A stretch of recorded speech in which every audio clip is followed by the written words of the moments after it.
morning, everybody. How are you?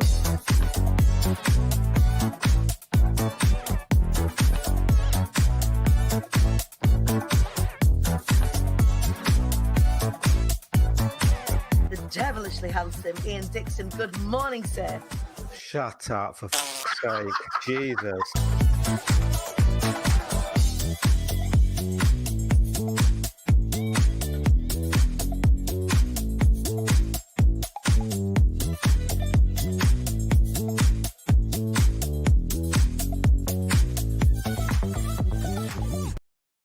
Good morning, everybody. How are you? Welcome to the Shock Rise Up show this morning with me, your host, Danny Wallace, looking a little bit fresh. Look, I've got the marks of sleep still on my face. That's how tired I am today, and I am making no apologies for it. It was late when I got in last night. I gigged. This week has been a funny but amazing week. There's nothing bad happening. Everything's cool. But as we are ramping up, everything getting ready for Be Inspired, it means that there's lots of work on. There's lots of work going on behind the scenes. There's lots of work going on with the venue. There's lots of work going on in preparation. Loads of work going on with our incredible lineup, getting all of them ready. And then in the middle of it all, in the middle of these, this is not like me using busy as a badge of honor, by the way. This is just one of those weeks where it's just a bit busy. I go and throw a gig in the middle of it all. What a knobhead. So today, if you are listening over on Spotify, my apologies. I've got the makeup bag out again. I am going to be rustling whilst I talk to you because I've got some things to talk to you about this morning. But it's Friday. So the premise of the show, the Show Up, Wise Up, Rise Up show, is that each day of the show, Monday, Wednesday, Friday, is sort of portioned into segments of the week. So on a Monday, we get together and we talk about our intentions for the week. What are we looking forward to? What as a community have we got going on? What can we share? How do we lift each other up? How do we get each other sort of G'd up and ready to go out into the week and go and get ready for it? To go and get fired up, ready to go smash out all of those business and personal development goals. That's a Monday show. And then on a Wednesday, we've got a Wise Up Wednesday where we have guests that often come in. Now, this isn't always just super exclusive to a Wednesday. We do have guests coming in as we did this week on a Monday or a Friday. But generally on a Wednesday, we will always have a guest. And that guest will come on and talk to us about business or personal development.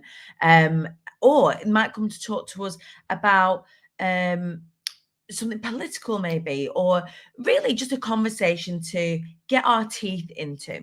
And then on a Friday, what we do is we celebrate together our week that has just been. So we don't do it enough. To have these regular check-ins help keeping us move forward. And that's the whole purpose of the show, to keep us all as a community moving forward. What you're working on at the beginning of the week, what we're celebrating from what you've been working on in the week at the end of the week. And this for me, it's just a lovely way to keep us all moving forward. Who's watching along this morning? Just before I kind of get into the meat of today's show, we've got, of course, Amy Blaney, regular viewer. How are you, my darling? Good morning, my angel. Sharon Crawley, hello. We've got Charlie watching over on LinkedIn. Hello to everyone over on LinkedIn. Hope you are all feeling good this morning. We're definitely heading in the personal development space this morning. I'm going to talk a little bit about my own personal development this morning and my journey with it. Oh, what a glib word, but you know what I mean. Hey, Hivers. Hey, Jojo Smith. Morning, you gorgeous sassy bees. I know what the behind scenes of Be Inspired looks like, and your queen is not going to disappoint. Double Danny is going to be a thing. Yeah, we are turning it up this time. Accountability and community. That is what the show is all about. Joe Wildsmith, good morning. Hello, how are you? If you are watching along, please make sure that you are giving StreamYard permission for us to see your name so that I can give you a proper shout out. Louise says, watching along this morning, celebrating being out of overwhelm here, living in the moment. I love it. Charlie is feeling awesome today. Well, huge shout out to all of you this morning. I really do hope that you're feeling good. For anybody that's wondering, why is she putting on her makeup this morning? What is she doing? Actually, when I first started building my audience, the very first, the way that I did that was pre-gig. So I'm a singer as well as all of the other things that I do. Pre-gig, what I would do is instead of playing dressing room roulette, I would put my makeup on in the car, go live to keep myself safe in case I got mugged or hijacked, whatever. or carjacked in this case. And I would put my makeup on and get ready for gigs and talk about what it was that I was getting up to, how it was that I was feeling, all the scrapes that I get into as a performer and as a regular daft human being, which I can definitely vouch for the fact I am. And kind of regular and daft, is that not an oxymoron? I don't know, but still the dichotomy of Danny is that. And I would just sort of kind of process stuff. And it was interesting last night as well, because that's exactly what I did. And it felt just normal to do. And in fact, I was sort of driving home. Does anybody get this? They've been out somewhere. You may have been shopping or done something in the day, then come back and you're in the driveway of your house. And then you get your phone out and you just lose yourself in a scroll hole for about 20 minutes. And the 20 minutes goes like that. And you're just kind of like decompressing and gearing yourself to get up out of the car. That happens to me regularly. That's another time when I go live, particularly after a gig. So last night, I was in Padiham, which is a little place sort of in between Burnley and Blackburn in the northwest of England, if anybody's curious as to where that is. My friend, Michael, has a beautiful, and if you get a chance to stay here, please do. It's called the Lawrence. It's a boutique hotel in the middle of Padiham. There's loads of beautiful walks that are around there, but the hotel itself and the food at the hotel is very sort of high-end boutique hotel, very beautiful. Like the decor is gorgeous. It's just a really lovely, lovely, lovely, lovely place. And I met Michael through one of my very best friends, Heidi Maver. We've had Heidi on the show a number of times. Also another fantastic human being. I'm friends with fantastic human beings. Actually, it's one of my life's blessings. Anyway, Michael last year had said, like, I know you're not gigging so much anymore, but would you come and do? He'd heard me sing, I think I did a video where I was singing a couple of Amy Winehouse songs on the anniversary of her passing last year. And I just put it out because I wasn't really singing anymore. I wasn't really doing that. And I love it. You know, so this is something I've been doing since I was 7 years old. Singing is something I've been doing since I was very, very young. I've had a business singing since I was 16, 17. It was my full-time business up until the beginning of lockdown, when that whole leg of my business kind of got wiped out. So singing's been a huge, huge part of my life for many, many years. But because of COVID and because of everything that was sort of happening around that, it meant that I couldn't really gig anymore. And it really made me take stock because, of course, IATQB took off, didn't it, during lockdown? And things got very busy, shall we say, is a bit of an understatement. But it also meant that I had to be very choosy, and I could now be very choosy about the gigs that I did. And that's a great, when your business grows, that's a great thing. And I think a lot of us sort of experience this right at the beginning. You'll say yes to anything and feel like any money's good money, right?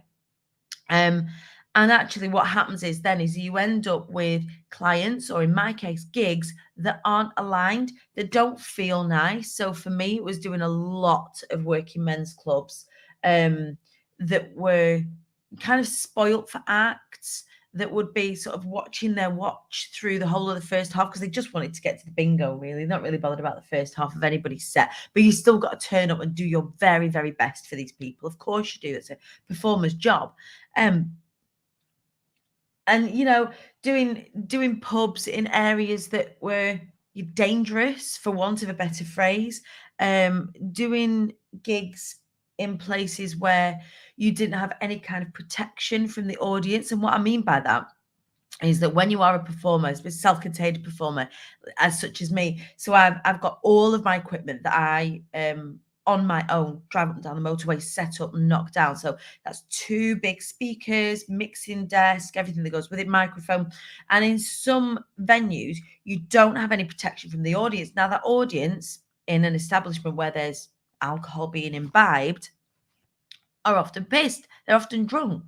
And people's measure of safety is diminished when they are inebriated. That's just a fact of life. But that would mean that all the way during the set, I'd be sort of holding on to speaker stands, singing at the same time, trying to perform, all of this sort of stuff. So it feels it's more hard work than just turning up and singing. You're like crowd management whilst you're performing. There's lots of things that happen whilst you're a performer. And whilst I wasn't gigging, it kind of made me realize that it's not that sort of gig that I particularly want or need to do anymore. And that's not to say that there's no merit in doing those gigs. There are some venues I absolutely adore, particularly some of the pubs around the Morecambe area where there's such a vibrant music scene and band scene. It's such a lovely community and the venues are amazing. And they really kept me and my family afloat in a time when that was my only income stream. I was so very grateful to it. But I kind of, because of what was happening with IATQB, because of what was happening with the growth of the business, I was decided that I didn't want to do social clubs anymore. I didn't want to do pubs that I didn't know anymore. If I was going to do a gig, I would rather do a self-ticketed event because my audience is nice now. Like, you guys follow what it is that I do. I'm sure if I was to say I'm putting on a big gig, which I'm doing later on this year anyway, I'm doing a comedy and music sort of gig called Not the Fat Funny One. I'd like to think that I've got a lovely enough audience that will come along and support those different ventures, those side ventures. And come along and see me sing. So there's still ways that I can sing, but this particular one last night was definitely a chosen one, knowing that the Lawrence is a beautiful little venue, knowing the quality of the clientele that go there, knowing the owners and the staff are really supportive and really lovely. It made it a very easy yes for me. But I did something a bit different last night. I didn't just go and do, so the sets that I normally do, sort of jazz, soul, Motown sort of stuff. I've got quite a soulful voice. But I'd put out this video of me singing some Amy Winehouse songs around her birthday. Around the anniversary of her death. And Michael had seen these and got in touch. He'd not heard me sing before. And he was like, would you come and sing at the Lawrence? Would you come and do like an Amy Winehouse situation? And I was like, well, yeah, because I love her music. But I'm not an Amy Winehouse tribute. So it was like sounds of Amy Winehouse. So we did I did like an album's worth of set, so like a 9-10 songs singing Amy Winehouse songs. And then in the second set, so the sort of songs that inspired Amy. So songs by the Shirelles, songs from the 50s, the 60s, girl bands, soul, Motown type stuff. It was a great night, really, really great night. But I was nervous, really, really, really nervous, more nervous than I've been in quite a long time. And I think this harks back to a few weeks ago. You guys will, those of you that have been following what I've been up to and all the scripts that I've been getting into, will have seen that I did some filming for a TV show just a few weeks ago. And I can't tell you too much about what kind of went on with that, but some of the experience knocked my confidence a little bit, because it's reminiscent of some of the things that I've experienced from professionals in the industry before. So I was debriefing about this. I thought I'd just sort of go over this in the more formal context of the show. I did a sort of a live on my personal page last night about it, but I've had a time to process since. So the experience that I had a few weeks ago kind of really pulled me back to when I was first starting to audition when I was a lot younger. So when I was younger, and this is again something that performers just go through. It's not right, it's not wrong, it's not anything. It just is what it is. Certain shows, certain productions have very, very, very specific requirements, and you have to fit those requirements. So I would audition for all sorts of shows, particularly reality shows, pop stars. It was interesting. Oh my God, it was interesting and equal parts frightening to see that the Gareth Gates, Will Young Pop Stars final was 20 years ago this week. Does anybody now feel old? Good, because when I found that out, I felt that old too. So I don't feel like I'm on my own anymore. But that was 20 years ago.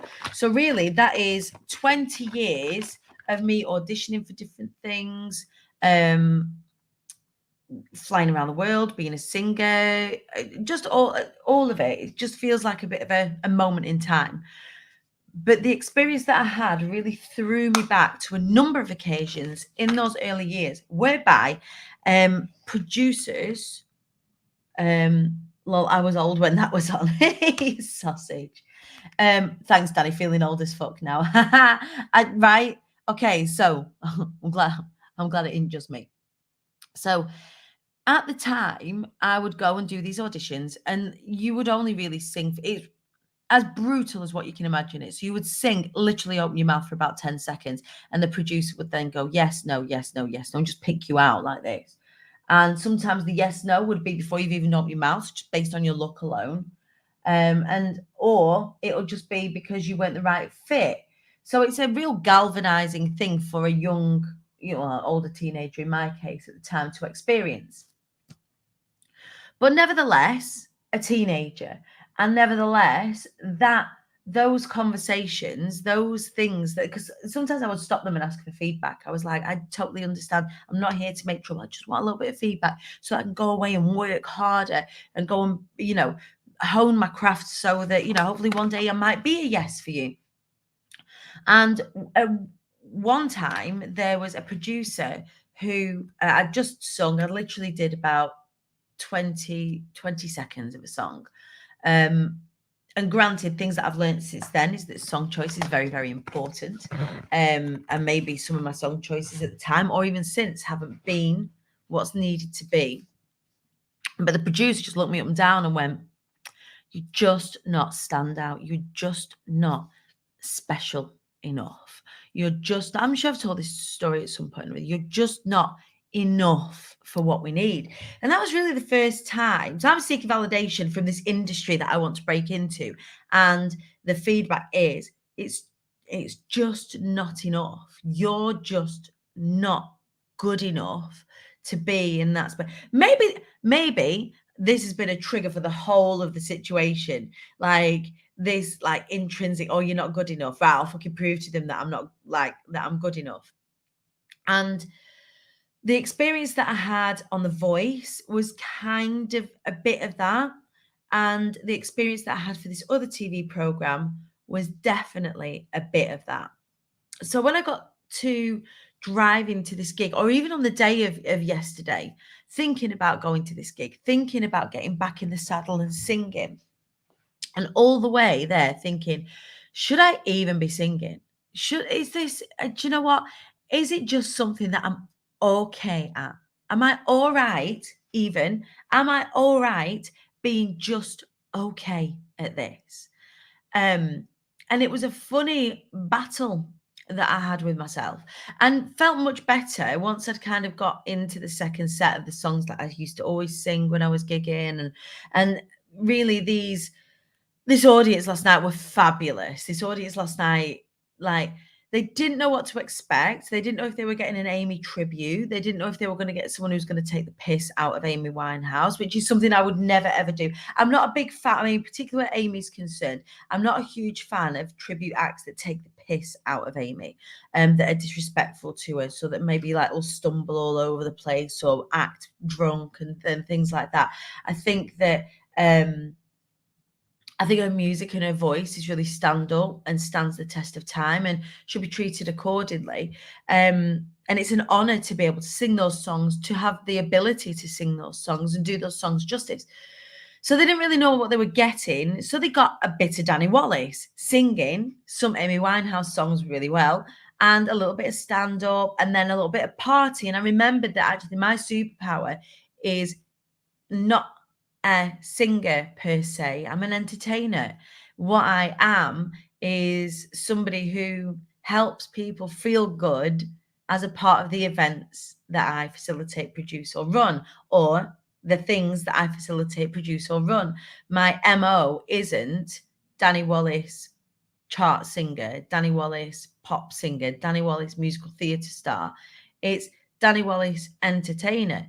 And it's maybe just that I've not found the right vehicle specifically for singing. I guess if I was to think about like who would I most liken myself to, it would be somebody like Robbie Williams. I mean, so Robbie Williams had this amazing vehicle of Take That. He got that from very young. But if we look at like vocal ability specifically, this is something that Robbie will have experienced, and I've seen because I'm a huge fan. People would say, you know, he's not the best singer in the world, but he's a fantastic entertainer. He's a funny guy. You get the package with him. He looks great. He's all of these sorts of things. He's the whole package, right? Would he now, in the fullness of time, get up on stage and just by singing alone open his mouth and blow people away? Is that what would happen? And the answer is probably. Dare I say it, huge fan of Robbie. I love him. In fact, on my vision board is that one day I would love to sing on a stage with Robbie Williams. But would he blow people away just on vocals alone? And I think the answer would be no. And so what I've got to reconcile, or part of my processing is that the reconciliation with that is that, am I ever going to stand on a stage and blow people away just because I've opened my voice and I've opened my mouth and started singing? And the answer is, oh, dare I say it, probably not. But if I was to give context around the songs that I'm singing, if I do an evening with and the songs that I'm singing, and I sing those songs well, do people have an experience with me? And the answer is absolutely yes. So really last night, the fear beforehand, am I just destined to be average at this particular part of my job? Am I just okay at this part of my job? Am I happy with that? And I don't know if any of this is resonating for any of you this morning, that have you ever just felt average with, this is my imposter syndrome talking. This is the bit of my brain that's trying to keep me safe from pain. That, Danny, you don't want to put yourself in those positions where people could possibly judge you, because singing specifically is something that people feel compelled to, and they are indoctrinated to judge you on. And that's because a lot of our exposure to singing has been through reality TV shows. So we are now armchair judges of singers. We are armchair judges of performers. And so when drunk people get in the mix, they judge you based on your performance. So, or based on your ability to sing. Even last night, and don't get me wrong, this didn't hurt me last night, but even last night, right at the very end, there was a woman left. She had 5 drinks, far too many, about 2 hours ago. And she came over to me at the end, and she's sort of hanging off me, she's breathing on me, and it was a lot. And any of you performers out there will know, or if anybody works in service industry that has to work with drunk people on a regular, will know.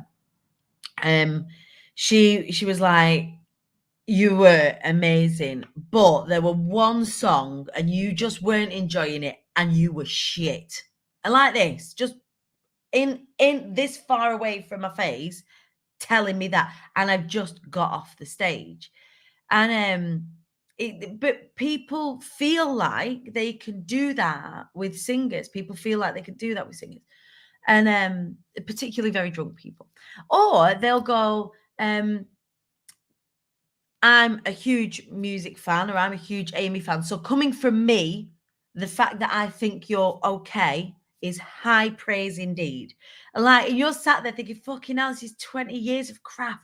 This is 20 years of work that you're sat here saying, you like, in your like experience, your vast experience of stage craft and your vast experience of technology, your vast experience of crowd management, your vast experience of vocal technique, I'm okay. And that's got to mean a lot to me coming from you. And it's just interesting what people feel like they can say to you as a performer. Again, it's not something that hurt me. It didn't upset me. I'm very, very used to it. Where people will go, oh, you could have done this better, or you should have sung this, or do you know what, you should be in contact with my friend, they're a singer and they'll be able to teach you some things. And you're like, you can't take it on. You just got it. From a customer service point of view, thank God I love customer service. Smiling, yeah, oh, thanks very much, that's great, brilliant. This woman even went, you need to watch that back and look how shit that was. You need to watch that back. I was like, well, I can't and I won't, but thank you, off you folk. But getting back in the saddle of singing, allowing myself to listen to myself. So there's, when you're a performer, there are two things that happen at once. One is that you're doing the performance, and the other is you're watching the crowd. You're being almost a voyeur of what's going on. Is what you're singing landing? Is what you're singing connecting? Is what you're saying drawing a laugh? Or have you spoke too much? Have you just put your foot in it, or whatever? So you're, not only are you performing and listening to the sound and all of that sort of stuff, you're watching the crowd, you're seeing. If you've got a fluid set and not a set, then it's like speaking. That sometimes you'll be telling a story, or I'll be telling a story when I'm speaking, it won't be landing, but I'll be able to automatically see, hear and feel what the audience needs, so I can navigate them to where it is that I want them to go, or how it is that I want them to feel. It's very much the same when you're in that performance space. And it just allowed me to hear myself, I guess. It allowed me to see myself and like, look at this. These people did not know who I was. Very purposefully didn't tell people about this gig, this event. I didn't want anybody that I knew there. Again, probably because of some of that fear stuff that was going on. But it was really lovely to prove to myself that a room full of strangers had a brilliant night whilst I was at the helm. That really thoroughly enjoyed themselves with unsolicited feedback too, because the feedback that people give to you is either like that really pissed stuff. Oh, you were great. Thanks very much. You've had a fantastic night. Which kind of just go, yeah, because it feels polite for them to say that. But unsolicited feedback to the venue owners, unsolicited feedback to the staff, saying that, you know, it was brilliant. They really enjoyed it as a whole. The night was fantastic. The singer was amazing. It was really nice to kind of get that validation again. And why am I telling you this? Why am I telling you this as a celebration? Is this a celebratory tale to tell you of a Friday? And the answer is yes, it is, because I'm celebrating getting back in the saddle of a job that I love when my imposter syndrome is screaming at me to not. And for those of you out there that have that, I get emotional like thinking about it, because that's what it is. I talk about imposter syndrome quite a lot with my clients and things. And it's very rarely now that I experience it in such a way that it physically affects me, that it makes me feel emotional, that it makes me feel like I don't want to step into that room. I don't want to step into those shoes, because I'm scared, because I feel like, have I lost my mojo? Is this not for me now? Because the business is doing so well. Like, do I even gig anymore? Like, what's the point? What am I getting from this? And the answer is that singing is cathartic for me. Singing is a method of processing for me. Singing is a really great opportunity to entertain, and the entertainer in me loves it. Like, I have to feed it. It's a little monster. She lives inside me.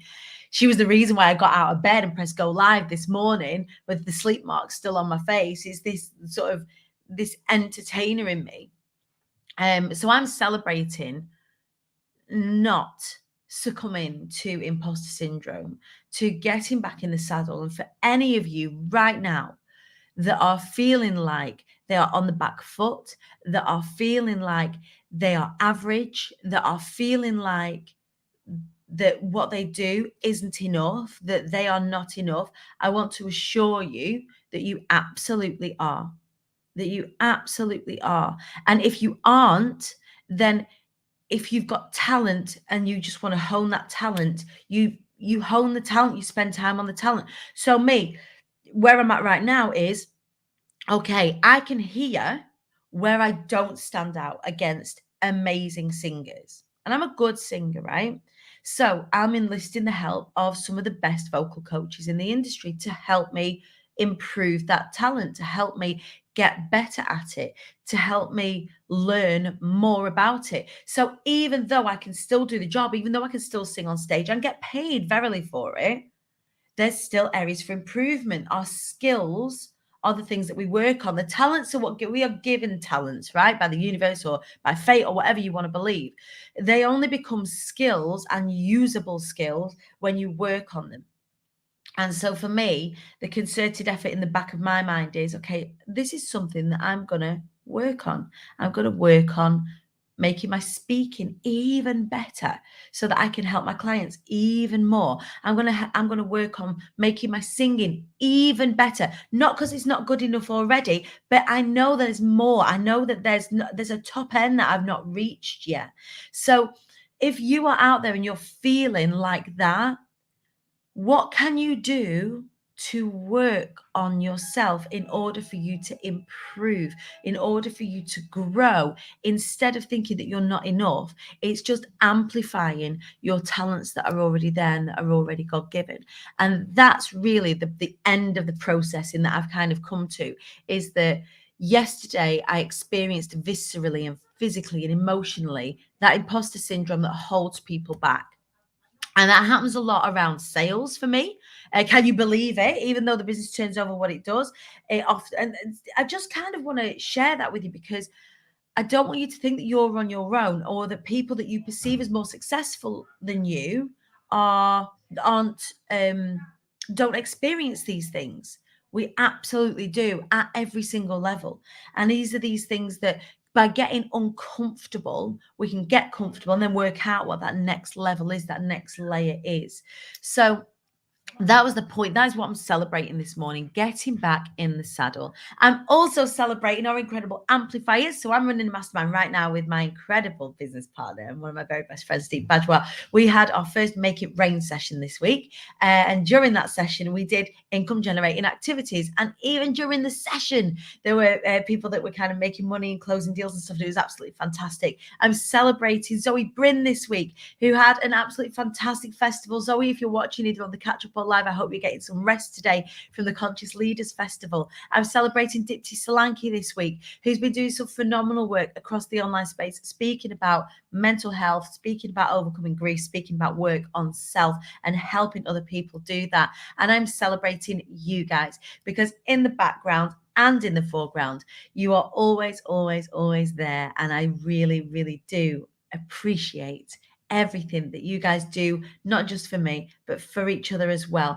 The Hive has been a phenomenal place in recent weeks, and I can really see our community growing once again. I can really see you utilizing that space as it is designed for. So in the IATQ Beehive, which is my free group on Facebook, if anyone wants to come and join, you are all more than welcome. It's a totally inclusive space. It's not a spammy or selly space.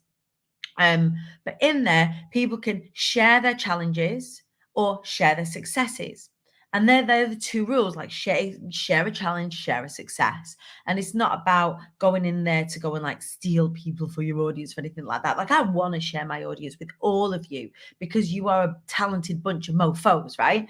But in there, I can see people asking questions and getting responses. I can see people actively taking part as a community together, helping each other out, doing business together, helping each other network, recommending each other. And it's just brilliant. So thank you so much to everybody that participates as part of the wider IATQB community, and particularly in the IATQB Hive. If you want to be a part of the IATQB Hive, get yourself over into the group, search on Facebook IATQB Hive. And if you want to come and see us in real life, you need to get your ticket to Be Inspired. It is on the 31st of March and the 1st of April in Manchester, or online. Go to iamthequeenbee.co.uk/events. Go and buy your ticket. We are over halfway sold out in the room now. I want to make sure, if you're wanting to go, don't wait. Go and get your ticket right now. Go and get yourself sorted, get it planned in, book your hotel if you need to book a hotel. There's some fantastic hotels just nearby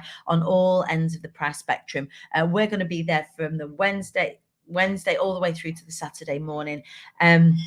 So you are more than welcome to come and join us. You're more than welcome to come and learn with us. Our lineup of speakers is top class, top class. It's a life changer of an event. Go and get your ticket now. iamthequeenbee.co.uk. Right. Let me know, what are you celebrating today, you bonny buggers? What are you celebrating today? Let me know in the comments. I would love to shout you out. I've not read the comments as I've been speaking this morning, because for fear of getting super emotional, because I know you guys will have been really kind. And sometimes I can't read kindness when I've sort of got my ranty pants on. So what are you celebrating this morning? Please do let me know in the comments. Let me shout you out. Jo Wildsmith is celebrating her 3-day challenge this week. Congratulations to you. They are absolutely knackering.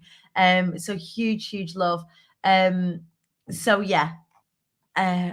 There's 12 Premier Inns in Manchester. Sassy facts. I love that you know that. There's one that is just a 4-minute walk from the venue as well. So super reasonable in terms of pricing and really close to our venue. Celebrated. This is a great one, Jojo. Celebrating 1,000 downloads of the Rhubarb and Custard podcast. Amazing. Amy Blaney is celebrating, feeling amazing after getting my branding shots back. I felt as hot as I looked, and you looked hot. It was so beautiful to see you smiling for the camera and looking just incredible. If you do have anything to celebrate, do tell me. Get in my inbox, get in my DMs, or get in the comments just here. Let us know what it is that you're celebrating if you're watching on the replay. In the meantime, get yourself in the IATQB Hive. Follow me on the Instagram. If you don't already, I would love to see you over there. I share a little bit of different content over there, over in the stories, a lot of peek behind the scenes stuff. A lot of other stuff that I'm getting up to, or the speaking gigs that I'm doing, or the groups that I'm speaking in.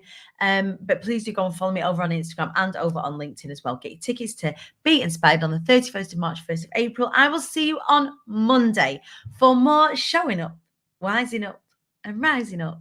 Have a beautiful weekend. Slide into the DMs of it. Tell it looks sexy. It certainly does. Take some time for yourself this weekend. Go and give your families a squeeze if you've got one. Give them a squeeze from me. And I'll see you all bright and breezy Monday at 9:30. Tra.